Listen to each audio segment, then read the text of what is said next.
Parliament कब चलेगी? जब माननीय राहुल गांधी जी जो लीडर ऑफ ऑपोजिशन है और माननीय मल्लिकार्जुन खड़गे जी जो राज्यसभा में लीडर ऑफ ऑपोजिशन है, वो इस बात को समझेंगे कि पार्लियामेंट डिबेट, डिस्कशन, डायलॉग का एक मौका है, एक प्लेटफॉर्म प्रोवाइड करता है जिसमें आधार के बेसिस पे कोई ना कोई मुद्दों के मूल जड़ में जाके चर्चा होती है, बजाय के सिर्फ थिएट्रिक्स करना, बजाय के जो पीठ के ऊपर बैठे हैं, अध्यक्ष बैठे हैं, उनके ऊपर टीका टिप्पणी करना, बजाय के कोई एक विषय को लेके देश को गुमराह करने की कोशिश करना। मैं समझता हूं ठोस मुद्दों के ऊपर, ठोस लेजिस्लेशन के ऊपर, देश हित में उठाए गए कदमों के ऊपर सहमति भी कई बार हो सकती है। मुझे याद है जब हम भी विपक्ष में थे, कई ऐसे विषय थे जो देश हित में हम पूरी तरीके से सरकार के साथ सहमति के साथ खड़े रहते थे।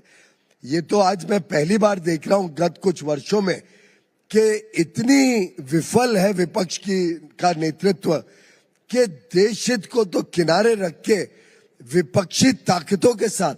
अपने आप को जोड़ के अपने ही देश को, विदेश में जाके भी अपने ही देश को बुरा भला कहते हैं, अपने ही युवा युवती साथियों को बुरा भला कहते हैं, अपने ही देश की विकास यात्रा पर संदेह उठाते हैं, अपने ही देश में हुए अच्छे कामों को नकारने की कोशिश करते हैं। मैं समझता हूं इससे भद्दी सोच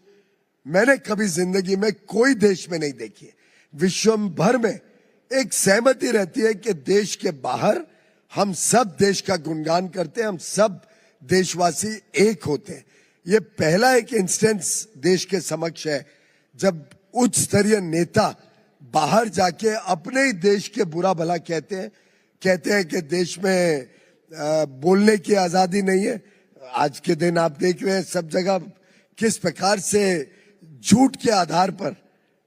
वो इस पूरे देश में लोगों को गुमराह करने की कोशिश करते हैं। मुझे लगता है कि समय आ गया है कि जिस प्रकार से महाराष्ट्र ने, हरियाणा ने, देश ने तीसरी बार मोदी जी को मौका दिया है सेवा करने का,